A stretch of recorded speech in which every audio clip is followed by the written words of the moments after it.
औज़ुबिल्लाहिमिनश्शैतानिर्रजीम बिस्मिल्लाहिर्रहमानिर्रहीम। अस्सलामु अलैकुम ख़वातीन व हज़रात, मैं हूं आपका होम्योपैथिक डॉक्टर रिजवान साकिब और आपसे मुखातब हूं शमा होम्यो क्लिनिक लाहौर पाकिस्तान से।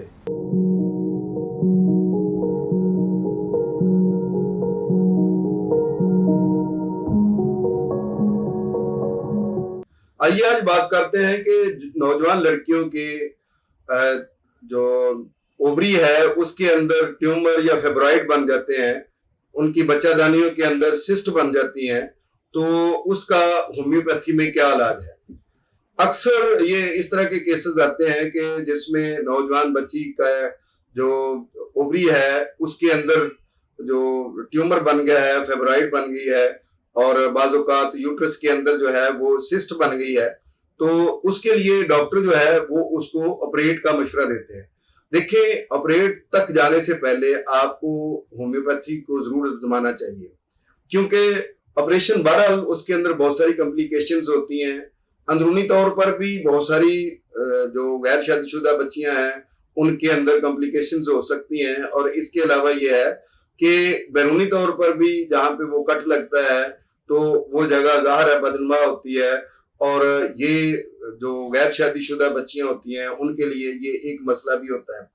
तो होम्योपैथी में इसका बहुत अच्छा इलाज मौजूद है और अकॉर्डिंग टू सिम्टम्स किया जाता है। देखिए, जब मेंसेस जो है वो बहुत ज्यादा आते हैं, महीने में 2 बार आ जाते हैं, या एक ही मेंसेस का जो साइकिल है वो ज्यादा देर तक जारी रहता है, फर्ज किया कि 5 दिन की बजाय 7 दिन, 8 दिन, 10 दिन, 15 दिन तक वो जारी रहते हैं, और उसका फ्लो बहुत ज्यादा होता है, और उसके अंदर अगर रेड ब्लड जो है वो ज्यादा खारिज होता है ब्लैकिश की बजाय, यानी एक्टिव ब्लड जो है वो ज्यादा खारिज होता है पैसिव ब्लड की बजाय।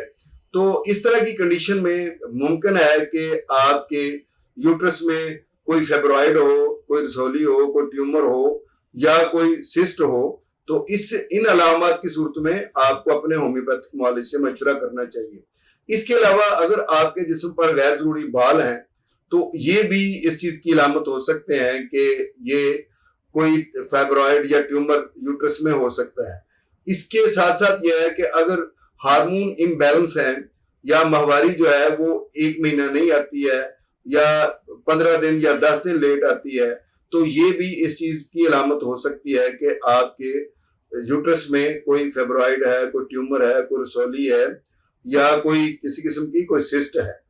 तो ये अलामत तो जो मैंने चीदा बताई है ये है। इसके अलावा ये भी हो सकता है कि आपका जिस्म अगर बिला वजह फूलता जा रहा है, और ज़ाहिर है आप खा पी भी कुछ नहीं रही हैं, मतलब बहुत परहेजी खाना खा रही हैं और बड़ा अपने डाइट पर कंट्रोल रखा हुआ है, और आप वॉक भी करती हैं, सारे जो है ना वो मेजर्स जो मोटापे को कंट्रोल करने वाले हैं वो करने के बावजूद भी आपकी जो बॉडी स्ट्रक्चर है वो फूलता चला जा रहा है, बल्कि उसमें ओबेसिटी बहुत ज्यादा हो रही है।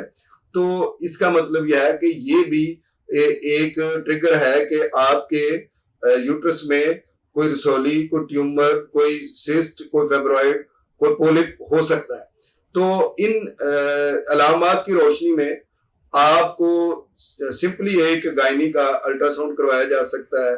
किसी भी गायनाकोलॉजिस्ट से आप जाकर वो अल्ट्रासाउंड करवाएं तो उसमें उसका साइज और उसकी सारी डिटेल आ जाती है। लेकिन अगर आप अल्ट्रासाउंड ना भी करवाना चाहें तो आपके ये सिम्टम्स जो है इनसे भी पता चल जाता है कि ये रसौली है, ट्यूमर है या फेब्रॉइड है। अब इस सूरत में जब ये ट्यूमर या रसौली मौजूद है तो आपको अपने डॉक्टर से मशवरा करेंगी, तो उससे क्या होगा कि वो आपको आपके अकॉर्डिंग टू सिम्टम्स मेडिसिन देगा। अगर हार्मोन्स की प्रॉब्लम्स है तो हार्मोन इम्बैलेंस है तो उनको ठीक करने वाली मेडिसिन देगा।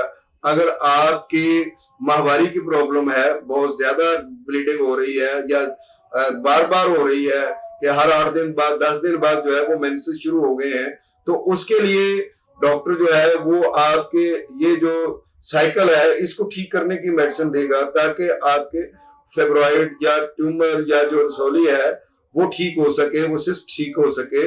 दूसरी सूरत में यह है कि अगर आपके चेहरे पर बाकी जो गैर जरूरी बाल बहुत ज्यादा हैं, ऐसी जगहों पर बाल हैं जहां पर बाल नहीं होने चाहिए पूरी बॉडी पर, तो वो देखने के बाद भी डॉक्टर कोई ऐसी मेडिसिन देगा जिससे वो बाल भी ठीक हो जाए और आपकी वो सिस्ट है, ट्यूमर है या फेब्रॉइड है वो भी ठीक हो जाए।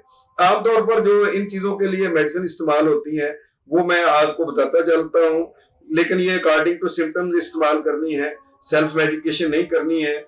इसमें आरोम्योर नेट्रिकम बड़ी अच्छी मेडिसिन है जो इसके लिए इस्तेमाल होती है। इसलिए के अलावा फ्रेक्सिनस अमेरिकाना बहुत अच्छी मेडिसिन है जो फेब्रॉइड के लिए इस्तेमाल होती है।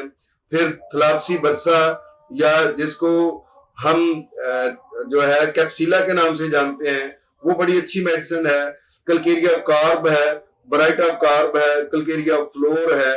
ये वो मेडिसिन है जो हम फेब्रॉइड में, सिस्ट में या हमारे जो ट्यूमर है उसमें, जो यूट्रस में, उसके लिए इस्तेमाल की जाती हैं।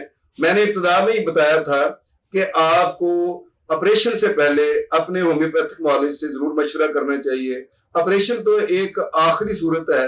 अगर आपकी बगैर ऑपरेशन ये रसौली या ट्यूमर या सिस्ट या पोलिप ठीक हो सकता है, ये जो फेब्रॉइड है वो अगर ठीक हो सकते हैं तो इन यूट्राइन फेब्रॉइड्स को आप होम्योपैथी के जरिए से खत्म करवाएं ताकि किसी किस्म की कोई कॉम्प्लिकेशन या कोई साइड इफेक्ट ना हो।